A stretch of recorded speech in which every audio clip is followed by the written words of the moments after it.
عورت ہوں, میرا جسم میری مرضی, میں بچہ لوں نہ لوں, یہ چلو آپ کے اختیار میں ہوا, لیکن اللہ کے فضل و کرم سے اسلام کا دین ایسا کامل مکمل ہے. آپ حیران رہ جائیں گے علی حمزہ بھائی, دنیا کے سارے قوانین اٹھائیں, مطالعہ کریں, آپ کو کسی قانون کے اندر فیٹس کا حق یعنی جنین کا حق, اس کے حقوق کے ہیں نہیں ملیں گے. اسلام میں اس کے بھی حقوق ہیں. اس کو ابارٹ کرنا قتل ہے اسلام میں, اس کو ابارٹ کرنا قتل ہے. حتیٰ کہ یہ جو میں ہاتھ ہلا رہا ہوں, اسلام ایسا دین خوبصورت اور پیارا کہ اس ہاتھ ہلانے کے احکامات ہیں کہ یہ جائز ہے, حرام ہے, مباح ہے.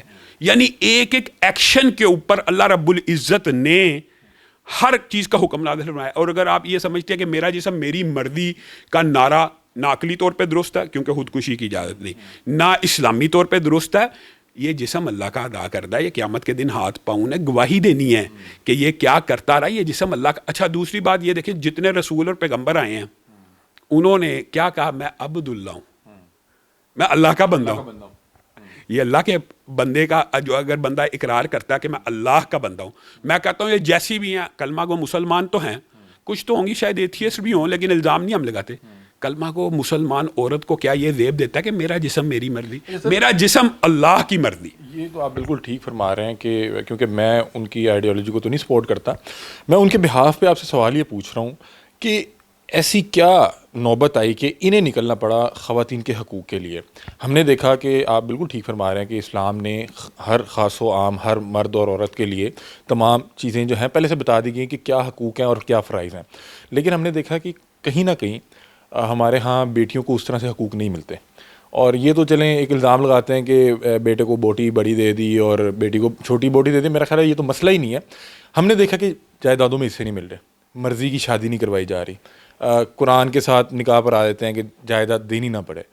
ہم کہاں پہ پیچھے رہ گئے؟ ہمیں تو یہ ساری چیزیں ملی ہوئی تھیں, پتہ تھی ایک اسلامی ملک تھا, علماء تھے, ہم وہ چیزیں نافذ کیوں نہیں کر سکے؟ یہ آپ کا سوال بڑا ویلڈ ہے. اس کے اندر آپ کہہ سکتے ہیں کہ اسٹیٹ کی کوتاہی, انسٹیٹیوشنس کی کوتاہی, ممبر و محراب کی کچھ نیگلیجنس شامل ہو سکتی ہے. لیکن آج بھی معاشرے کے اندر اگر بیٹیوں کو وراثت ملتی ہے تو وہ ممبر و محراب کے ایڈریس کرنے کی وجہ سے ملتی ہے. یہ بھی بات یاد رکھیں کہ ممبر و محراب نے عورت کے جتنے حقوق غصب ہو رہے ہیں اس کے اوپر آواز ضرور اٹھائی ہے. آپ یہ دیکھیں کہ ان کا فلسفہ, ان کو اسلام کے بارے میں نہ اتنا نالج بھی نہیں ہوتا. اب یہ جو آپ نے سوال کیا, میں آدھی نہیں میں پوری ہوں, یہ نعرہ بھی لگتا ہے. اس کا وہ اشارہ کہاں کاری ہوتی ہیں؟ اسلام کے ایک قصاص کے اوپر جو ہٹ کاری ہوتی ہیں کہ عورت کو قتل کیا جائے, عورت کو قتل کیا جائے. اگر عورت قتل ہو تو اس کی دیت 50 اونٹ ہوتی ہے, مرد قتل ہو اس کی دیت 100 اونٹ ہوتی ہے. یہی گواہی میں بھی ہے. گواہیوں کے اندر تو عورت کا مقام مرد سے بہت زیادہ. اکیلی ایک عورت کی گواہی کئی مرتبہ 4 مردوں پہ بھاری ہوتی ہے. میرے خیال وراثت میں ہے کہ مرد کا زیادہ یہ باتیں وہ, لیکن ٹارگٹ وہ اس کو پن پوائنٹ کر رہی ہوتی ہیں کہ عورت کو 50 اونٹ اور مرد کو 100 اونٹ. اب یہ دیکھیں ذرا لاجک, آپ نے سمجھنی ہے, بات بڑی آسان ہے, لوگ سمجھ جائیں گے. عورت قتل ہوئی, اس کی دیت 50 اونٹ ہے, کس کو ملنے ہیں؟ مرد کو ملنے ہیں نا. اور اگر مرد قتل ہو اس کی دیت 100 اونٹ کس کو ملنے ہیں؟ ہاں, عورت کو ملنے ہیں نا, اس کی بیوی کو ملنے ہیں. اب بات یہ سمجھیں کہ مرد کا قتل ہونے سے جو 100 اونٹ ہے وہ مل کس کو رہا ہے؟ اس کا بینیفیشری کون ہے؟ اس کی فیملی, اس کی بیوی, اس کے بچے, اس کی بیوی اور بچے. یعنی ان کے عقل کے اوپر ایسا پردہ ہے کہ ہر چیز الٹی نظر آ رہی ہے کہ مرد کی دیت 100 اونٹ کو وہ کہتی ہیں جی مرد پورا ہے, اور عورت کی دیت 50 اونٹ. اور بھائی عورت قتل ہوگی تو اس کی دیت خامند کو ملنی ہے, مل تو آدھی رہی ہے مرد کو, عورت کو کی دفعہ تو پوری کی پوری 100 کے 100 اونٹ عورت کو مل رہے ہیں. پھر بنیادی طور پہ ان کا یہ عجیب ایجنڈا کہ جی, یہاں تک میں نے عورتوں کو سنا کہتے ہوئے کہ جی مردوں کو 4 شادیوں کی اجازت ہے تو ہمیں 4-5 کی اجازت, 3-4 کی اجازت نہیں ہے. بھائی یہ اللہ کے اوپر ایمان رکھنے والی عورتوں کے لیے ہے, جن کو اللہ کے اوپر ایمان نہیں, اسلام نہیں, وہ جتنی مرضی چاہے کرتی رہیں. یہ یعنی جس کا اسلام کہہ رہے ہیں جن کا نہیں ماننا وہ جتنی مرضی شادیاں کریں, جو مومن ہی نہیں ہے, جس کا اللہ کے اوپر یقین ہی نہیں ہے, اللہ کے احکامات کو جو مانتا ہے, اسی عورت کے اوپر پابندی ہے نا ایک کی. جو نہیں میں اگر اللہ کے احکام کو مانتا ہوں تو میرے پہ شراب حرام ہے نا, بے شک. اور اگر میں نہیں مانتا, کتنی ویلڈ آپ نے بات کی ہے. اب جو بنیادی طور پہ آپ کا سوال ہے کہ ہم ان کے خلاف کیوں ہیں, ہم ان کے خلاف احتجاج کیوں کرتے ہیں, ہم ان نعروں کے, وہ جو پوسٹرز ہوتے ہیں, وہ جو مشرقی روایات کے خلاف یہ گند معاشرے کے اندر پھیلانا چاہتی ہیں, اس کا ایک اینگل اور بھی ہے. آپ کہتے ہیں کہ ان کے اوپر اس دفعہ انہوں نے کہا کہ ہمیں اجازت نہیں مل رہی. ہم تو سمجھتے ہیں اگر یہ اجازت نہیں مل رہی, یہ بہت پاکستان کے آرٹیکل 2 اسلامی دفعات مشرقی روایات ہر لحاظ سے یہ فیصلہ درست ہے. لیکن آپ کو پتہ ہے جیسے یہ اجازت رکی ہے کہاں سے کالیں آنا شروع ہو گئی ہیں, کہاں سے آئے ہیں میسیجز کہ ان کو اجازت دی جائے. تو پھر بھی اگر آنکھوں کے اوپر پردہ ہے کہ اس موبتی مافیا کے پیچھے کن لوگوں کا ہاتھ ہے, آپ ایمانداری سے خود بتائیں, آپ نے کور بھی کیے ہیں کئی مارچ, کیا رینبو فلیگ نہیں لہرایا گیا؟ لہرایا گیا. وہ لہرانے کے ساتھ ایڈمٹ کرتے ہیں کہ جو ہومو سیکچولیٹی ہے, یہ جو مرد اور خواتین وہ کہتے ہیں مرضی ہے تو کریں. تو پھر اسلامی معاشرے کے اندر کیا رینبو فلیگ یعنی گیز اینڈ لیسبین کے حقوق کے نعرے بھی ہمارے پاکستان کے اوپر ایسا زوال آنا تھا, ہم نے اپنی آنکھوں سے یہ دن دیکھنے تھے. یہ مشرقی روایات نہیں ہے, یہ اسلامی روایات. قطر کے اندر ورلڈ کپ ہوا, وہاں پہ تو رینبو فلیگ لانے کی اجازت نہ ملی. تو ہم پاکستان جو اسلام کے نام کے اوپر بنا ہوا ہے, جہاں وہاں پہ پوری دنیا کے ممالک آئے, اپنا کلچر ہے, ہم اس معاشرے میں رہ رہے ہیں. قوم لوط کا عذاب کس وجہ سے ہے؟ چلیں اس کے اوپر تو قرآن کے اوپر آ جائیں. ہر ایسی عورت, علی حمزہ بھائی شریعت کا حکم ہے, جو مرد کی مشابہت کرے اس کے اوپر لعنت ہے اللہ کی. یعنی رسول اللہ صلی اللہ علیہ وسلم نے فرمایا کہ کوئی مولوی کہہ رہا ہے, رسول اللہ صلی اللہ علیہ وسلم نے فرمایا اگر ایسا مرد جو عورتوں کی مشابہت کرتا ہو یا ایسی عورت جو مردوں کی مشابہت کرتی ہو, اس کو جلا وطن کر دیا جائے, یعنی معاشرے میں ایگزسٹ ہی نہ کرنے دیا جائے. ہاں, تو مجھے ایک بات ہے, جس شریعت کے اندر یہ قوانین ہے تو یہ رینبو فلیگ لہرائیں اور یہ چاہتی ہیں کہ ہم صدائے احتجاج بھی بلند نہ کریں. ہم نے ان کے اوپر کوئی تھپڑ مارا, کوئی لاٹھی چارج کیا, ہم تو مقدمہ درج کرانے کی درخواستیں دیتے ہیں. اگر یہ بات میں آپ کے وساطت سے کہنا چاہتا ہوں, اور مارچ والی تمام خواتین سن لیں, اگر اس مرتبہ کوئی خلاف اسلام, خلاف شریعت زو مینی نعرہ رینبو فلیگ لہرایا گیا تو ہم اس وقت تک احتجاج کریں گے جب تک یہ مقدمات درج نہیں ہوں گے. یہ پاکستان کا آئین کہتا ہے, پاکستان کا لاء کہتا ہے. آپ مجھے بتائیں کہ جو یہ رینبو فلیگ ہے یا ہومو سیکچولیٹی کی کھلے عام بات کرنا اور کہنا کہ اس کو کریں, لیگل کریں, یہ ہمارے آئین کے تناظر میں اس کو کیسے دیکھا جائے گا؟ پاکستان کا جو آئین ہے اس کے اندر اسلامی دفعات موجود ہیں, اور آرٹیکل 2 کے اندر اور قرارداد مقاصد کے اندر, باچے کے اندر, آئین کے اندر واضح طور پہ لکھا ہوا ہے کہ پاکستان کے معاشرے میں اسلامی تعلیمات کو رواج دیا جائے گا, خلاف اسلام باتوں کو سنب کیا جائے گا, روکا جائے گا. رینبو فلیگ لہرانا پاکستان کے آئین میں بھی جائز نہیں ہے, درست نہیں ہے. تو یہ کیوں لہرا رہی ہیں؟ یہ جو خلاف ورزی ہے, آئین کی خلاف ورزی ہے. کیوں ان پہ پھر کوئی پوچھتا کیوں نہیں ہے؟ ہاں, یہ بات ہے, ان کے پیچھے مافیات ہیں. اب میں آپ کو ایک چھوٹی سی مثال دیتا ہوں. اگر یہ حقیقی فیمنزم کے نعرے لگاتے ہو, پچھلے دنوں آپ نے ایک بہت بڑا کیس ہان مری کا سنا, وہ بیچارہ ہر این جی او کے پاس گیا, ہر این جی او کے پاس, ادھر سے پیسہ ملنے کا امکان نہیں تھا تو وہ ہوش میں نہیں آئے. لیکن جیسے ہی اس کے 2 بیٹے شہید ہوئے ہیں, یہ این جی اوز گدوں کی طرح ان کی لاشوں کو بمبوڑنے کے لیے آگے کہ اب پیسہ آنے کا ٹائم آ گیا. یہ بیرونی ایجنڈا ہے, یہ مغرب کا ایجنڈا ہے. یہ اچھا, یہ نا ہمیں ایک عادی بھی بنا رہے ہیں, میرا جسم میری مرضی, میرا جسم میری مرضی. اب یہ سن کے ہمیں اتنا واہیات نعرہ نہیں لگتا, حالانکہ اس کے اندر جتنی سنگینی اور قباحت ہے, یہ شریعت کا بھی مذاق ہے, عقل اور منطق کا بھی مذاق ہے, دین کا بھی مذاق ہے, مشرقی روایات کا. یہ تو بغاوت ہے اللہ کے سامنے کھڑے ہونے والی بات ہے. یعنی ہم مخلوق نہیں ہیں. وہ یہ کر رہے ہیں کہ ایک نعرہ اتنا کہا جائے کہ ہمیں لگے کہ ٹھیک ہے. اب میں آپ کو ایک بات بتاتا ہوں کہ جو ایتھیسٹ بھی ہوتا ہے نا, وہ بھی اس بات کا قائل ہوتا ہے میں مخلوق ہوں, وہ اپنے آپ کو خالق نہیں کہتا. تو ان کی مسلمانوں کی عقل کے اوپر پردہ کہ ہم مخلوق ہیں, ہمارا ایک خالق ہے, اس نے یہ جسم دیا ہے, اس نے ساتھ ایک کتاب دی ہے کہ یہ اس کے مطابق جسم کو چلنا چاہیے. وہ کتاب وہ لاء کی ہے, قرآن پاک ایک آئین اور دستور اور قانون کی کتاب بھی ہے, اور معاشرے کے اندر زندہ رہنے کی کتاب بھی ہے. وہ جو پوری کتاب ساتھ دی ہے, جسم نے اس کے مطابق چلنا ہے کہ اپنی عقل کے مطابق چلنا ہے. خالق جو کریٹر ہے اس کو پتہ ہے. ایک عام مشین کی مثال لے لیں, کمپیوٹر کی مثال لے لیں, ساتھ ایک بکلیٹ آتا ہے, اگر اس کے مطابق نہیں چلائیں گے تو سپارک ہو جائے گا, خراب ہو جائے. تو یہ سسٹم خراب ہو چکا ہے. میں ان کو یہ کہتا ہوں, آئیں, دعوت بھی ہے, اگر آپ حقیقی فیمنسٹ ہیں آئیں. برائی کے جتنے اڈے, عورتوں کا سب سے بڑا استحصال یہ ہے کہ جو برائی کے اڈے کھلے ہوئے ہیں. مسجدیں, یا آپ یہ دیکھیں, مسجدیں جو ہوتی ہیں وہ کعبۃ اللہ کی بیٹیاں نہیں ہوتی, خانہ کعبہ کی بیٹیاں.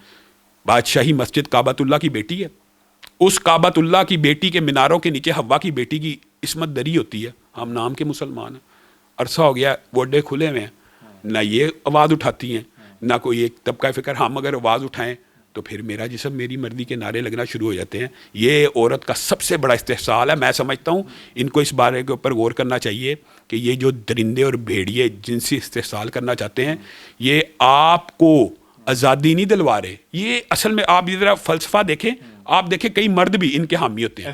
وہ کیوں حامی ہوتے ہیں؟ وہ عورت کی آزادی کے قائل نہیں ہوتے, وہ عورت تک رسائی کے قائل ہوتے ہیں. آپ نے دیکھا وہ اسلام آباد کا واقعہ, وہ کس طرح کے لوگ تھے, اس نے عورت بچی کو ذبح کر دیا اور کیسا تشدد کر کے مارا.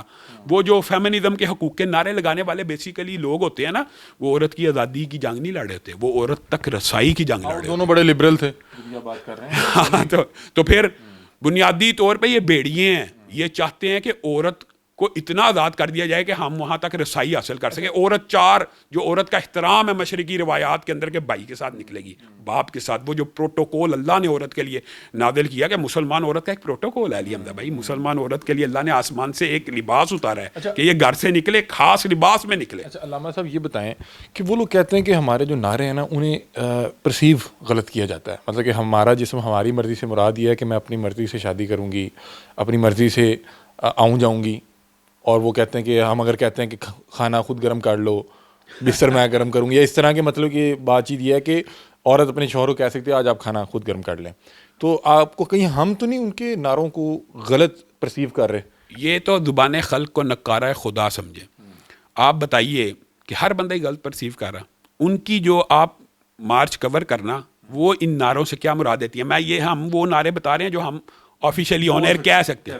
آپ نے وہ نعرے بھی دیکھے ہیں جو بات تصویر, ہاں پھر بتائیں ان کی کیا. آپ دیکھیں ہمارے یہاں پہ عورتوں نے تو انتہا یہ کر دی کہ جو بیماری کے ایام کے کپڑے انہوں نے کہا ان کو بورڈز کے اوپر اسکولوں کے اندر لگا دیا جائے. تو اب مجھے بتائیں کہ یہ واحیات کلچر یہ کیا مغرب. اچھا پھر انہوں نے جہاں سے یہ کلچر درآمد کیا ہے نا, جہاں سے لے کے آئے ہیں, وہاں پہ بھی پیرنٹل کنٹرول سسٹم ہے. مجھے تو دکھ یہ ہوتا ہے کہ ہمارے یہاں پہ تو مادر پیدر آزادی اس طرح کی ہو گئی ہے کہ وہاں پہ بھی پیرنٹل کنٹرول یہ ہوتا ہے کہ یہ 13 سال کی عمر تک کے لیے, یہ 16 سال کی عمر تک کے لیے, یہ 18 سال. ہمارے ہاں کیا ہے, ہمارے ہاں چاہے 10 سال کا بچہ ہو یا 12 سال کا بچہ ہو, ہر قسم کا مواد دیکھ سکتا ہے, ایک ہی لاٹھی سے سب کو ہانک رہے ہیں. تو یہ جو نعرے ہیں یہ سراسر خلاف اسلام پرتیو کا مسئلہ نہیں ہے. علامہ صاحب اختتام کی طرف جا رہے ہیں, مجھے لاسٹ میں یہ بتائیں کہ چلیں جو فیمنسٹ خواتین ہیں, عورت مارچ, اس کو ایک طرف رکھتے ہیں. ہمارے ہاں جو خاتون ہیں, اگر فرض کریں وہ مجبوری کی حالت میں بھی کہیں جاب کرنے جا رہی ہے تو ہم اس کو جاب نہیں کرنے دے رہے, ہم اس کو ایک کم پیسوں میں ایک جاب پہ مجبور کرتے ہیں کہ وہ ساتھ جسم بھی بیچے. تو ہم کیسے ٹھیک ہوں گے؟ علی حمزہ بھائی, یہ جو آپ کا کوشچن ہے اس کا جواب تو میں سمجھتا ہوں کہ رسول اللہ صلی اللہ علیہ وسلم نے 1400 سال پہلے امی عائشہ کے ذریعے ہی دے دیا. اسلام کے اندر یہ جو ایک پرسیپشن ہے نا, یہ بھی درست نہیں ہے. اسلام کے اندر کچھ جابز ایسی ہیں جو عورت کے لیے, عورت کے ایک طبقے کے لیے فرض ہیں, فرض. آپ یہ کہتے ہیں کہ اسلام عورت کو جاب سے روکتا ہے. اگر عورت ٹیچر نہیں ہوگی, اگر عورت نرس نہیں ہوگی, اگر عورت ڈاکٹر نہیں ہوگی, تو مسلمان بچیوں کا پردہ کہاں جائے گا؟ یہ وہ شعبے ہیں کہ جہاں پہ عورت کو جاب کرنا فرض تک آ جاتا ہے. اب گائناکالوجسٹ ہے, اگر عورت نہیں ہوگی تو بچیوں کا پردہ کہاں جائے گا؟ اس کا مطلب یہ ہے کہ افراط و تفرید پائی جاتی ہے. پھر وہ جو بھیڑیے اور درندے ہیں جن کی آپ بات کر رہے ہیں کہ جاب کی پہ وہ ساتھ ساتھ عورت سے کچھ اور بھی حاصل کرنا چاہتے ہیں, تو اس کی اصلاح کا سسٹم کیا ہے؟ یہ وہی عورتیں ہیں علی حمزہ بھائی, یہ وہی عورتیں ہیں جو حجاب کے خلاف نعرے لگاتی تھیں اور کرونا کے بعد 2 سال منہ سے ماسک نہیں اتارا. اور یہ کہا کرتی تھی کہ حجاب کے ساتھ پڑھائی صحیح نہیں ہوتی, حجاب کے ساتھ جاب نہیں ہو سکتی. ہم نے پھر سب کچھ کیا ماسک پہن کے. مردوں نے ماسک پہن لی ہے تو عورتوں نے کیا ماسک نہیں پہنا. تو یہ میرا خیال ہے کہ صرف اور صرف ایک مبالغہ اور افراط و تفرید کی بات ہے. بہت شکریہ جی. تو ناظرین, علامہ صاحب ہمارے ساتھ موجود تھے. ایک چیز جو میں نے اخذ کی اور جو میں اپنا تجزیہ بھی جو ناقص تجزیہ آپ کے سامنے پیش کرنا چاہوں گا کہ ناظرین, اکثر میں جب اس طبقے سے بات چیت کرتا ہوں میں انہیں کہتا ہوں کہ آپ جو کہتے ہیں کہ میرا جسم میری مرضی ہے, میں اپنی خواہشات کے مطابق کچھ بھی کرنا چاہوں گا, اس کی بھی بہرحال ایک تو لمٹ ہوگی نا. آپ اپنی خواہش کے لیے نہ تو کسی کو مار سکتے ہیں نہ اپنی جان لے سکتے ہیں, کیونکہ یہ آئینی طور پر قانونی طور پر ٹھیک نہیں ہے. اور آپ اگر ابھی کہہ رہے ہیں کہ میں ایک مرد کے ساتھ تعلق بنانا ٹھیک سمجھتا ہوں یا میں ایک خاتون کے ساتھ تعلق بنانا ٹھیک سمجھتا ہوں, کل کو آپ کہیں گے کہ میں جو یہ رشتے ہیں ان کو بھی پامال کرنا چاہوں گا, میں اپنے اللہ معاف کرے کسی ایسے مقدس رشتے کے ساتھ میں کوئی اس طرح کی بات چیت کرنا سوچ دوں, کل کو میری خواہش ہو کہ میں جانور کے ساتھ جو ہے رشتہ بنانا چاہتا ہوں, تو پھر ہم کیا کریں گے؟ بہرحال کہیں نہ کہیں تو جا کے رکنا ہوگا نا. تو یہ انسان کا تو ذہن ہے. کچھ لوگ قتل کر کے کہتے ہیں کہ بس دل میں آیا, ذہن میں آیا, کچھ چیز اس طرح کی تھی. تو میرا خیال ہے کہ اللہ نے اس کے لیے ہمیں ایک کتاب دی ہے اور بتایا گیا کہ اس زندگی کو اگر تمہیں دی گئی ہے اس کو استعمال کیسے کرنا ہے, اس کو گزارنا کیسا ہے. بہرحال اپنی رائے سے کمنٹ سیکشن میں ضرور آگاہ کیجیے گا. تب تک کے لیے اپنے میزبان علی حمزہ کو دیجیے اجازت. اللہ حافظ.